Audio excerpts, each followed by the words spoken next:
Ahmed, back with me with Afnan in channel Boys in Reds. This last season we've done a lot of checks, and that's why especially for the big matches. Marcus Rashford, the man's born and bred. Greatest of English football.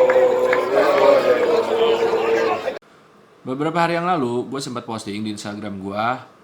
Gue pengen sharing cerita tentang pengalaman gue ke Old Trafford. Dan ternyata teman-teman yang ngasih feedback di Instagram itu pada tertarik nih buat gue cerita pengalaman gue tentang Old Trafford. Mulai dari gimana gue berangkat, terus gue selama di sana ngapain aja, dan di sana habis biaya berapa gitu kan. Kira-kira kalau mau ke Old Trafford itu lu harus butuh biaya berapa sih? Nah, kali ini gue akan bikin video tentang itu, cuman mungkin gue nggak akan langsung cerita dari awal sampai akhir. Gue akan bagi beberapa part, karena kalau langsung gue cerita full akan jadi panjang banget videonya.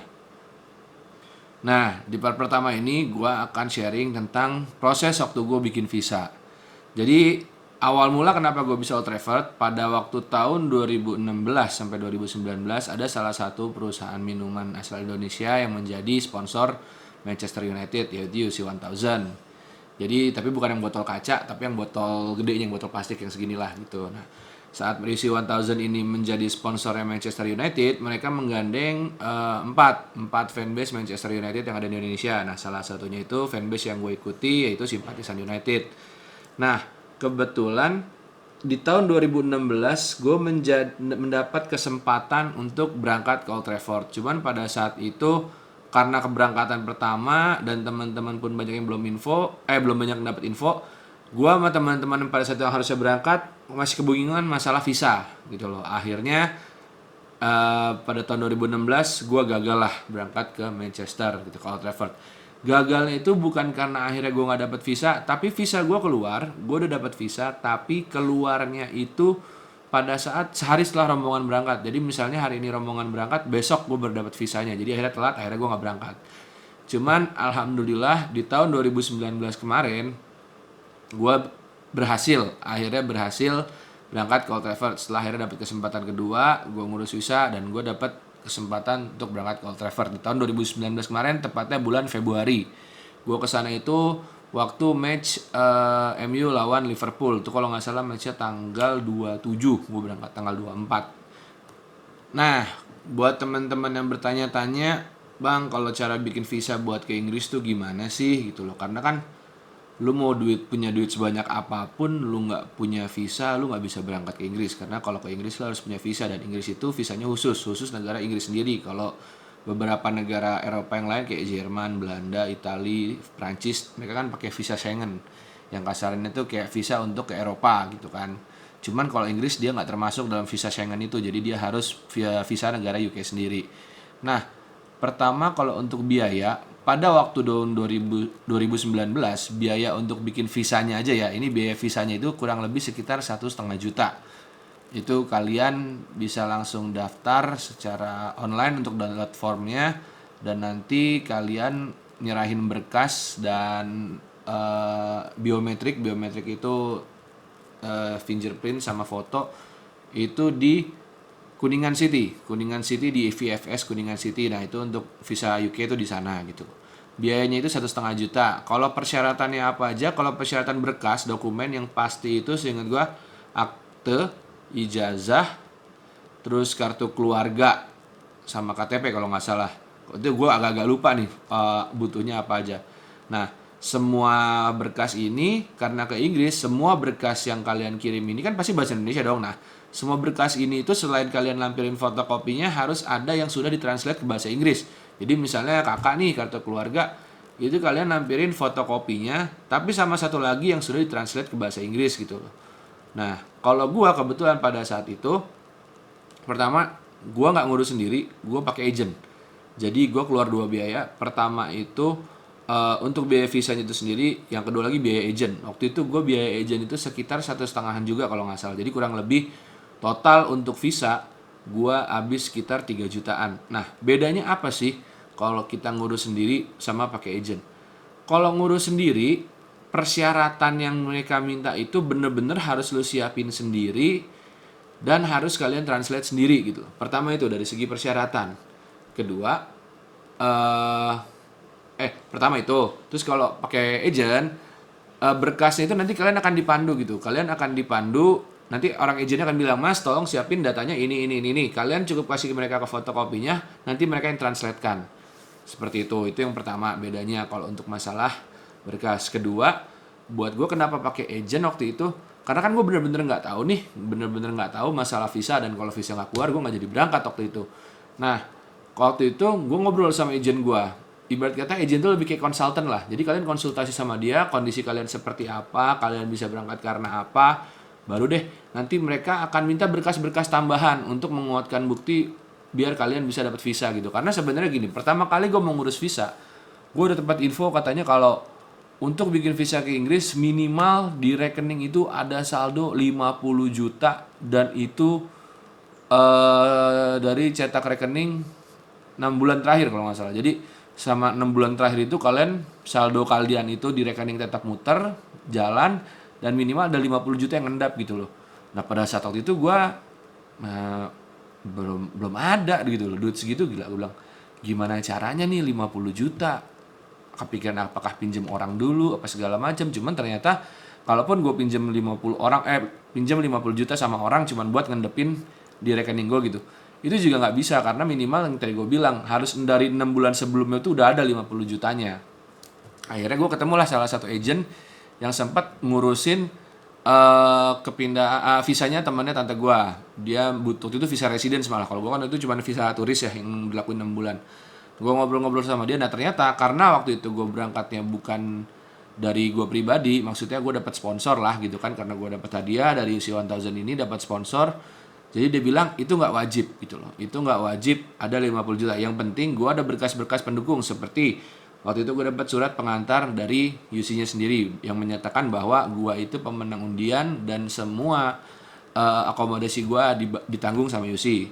Kedua, gue dapat surat undangan langsung dari Manchester United-nya. Jadi Manchester United itu ngasih surat yang menyatakan bahwa gue memang diundang sama mereka untuk datang ke sana untuk nonton pertandingan.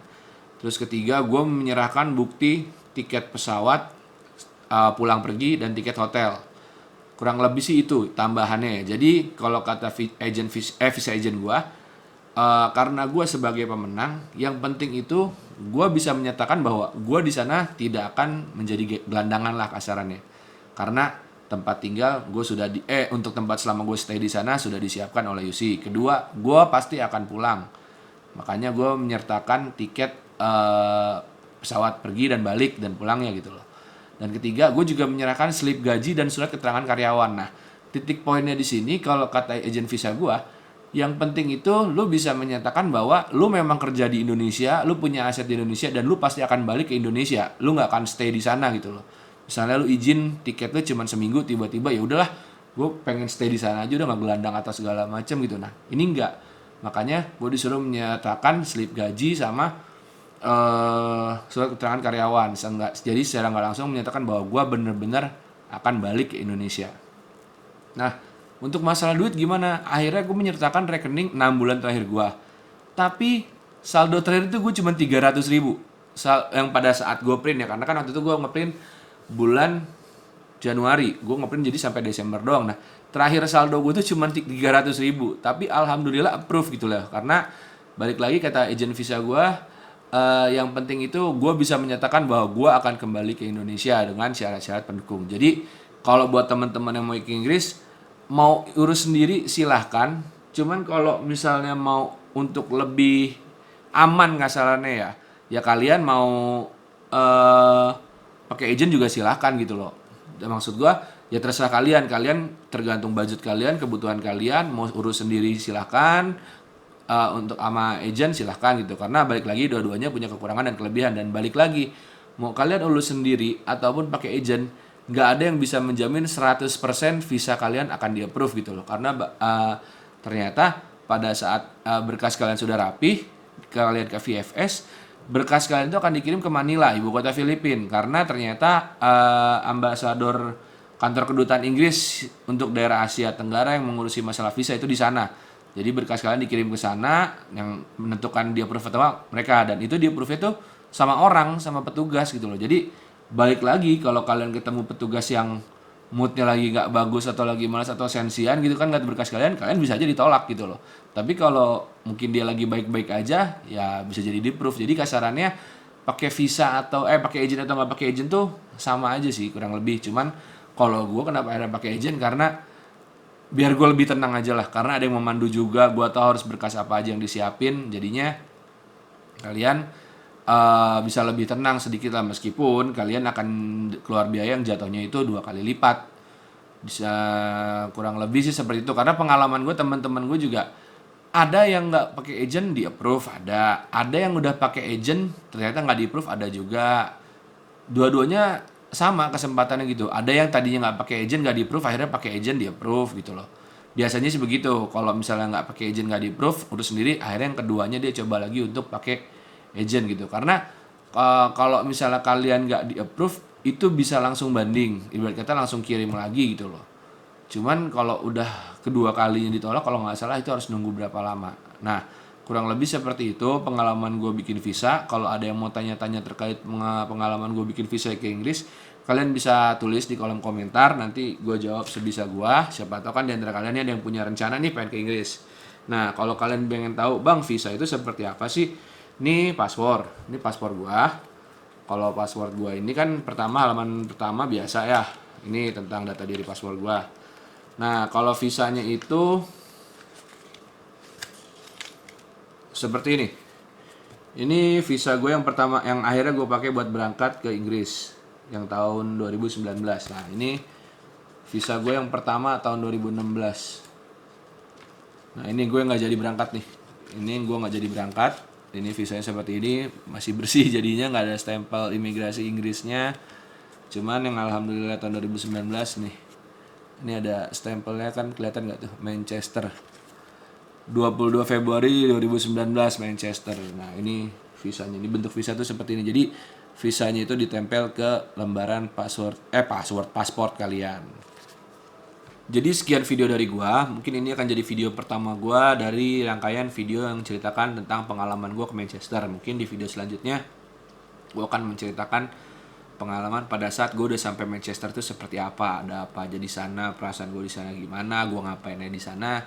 Mungkin gue akan bahas di video selanjutnya, karena kalau gue bahas satu video bakal panjang banget. Jadi jangan lupa di subscribe channel ini, nyalain loncengnya biar kalian gak ketinggalan video-video dari Boss in Reds. Buat yang suka silahkan like, yang menurut kalian bermanfaat video ini silahkan di share, dan buat yang gak suka di unlike juga gak apa-apa. Jadi sampai bertemu di video selanjutnya, bye bye.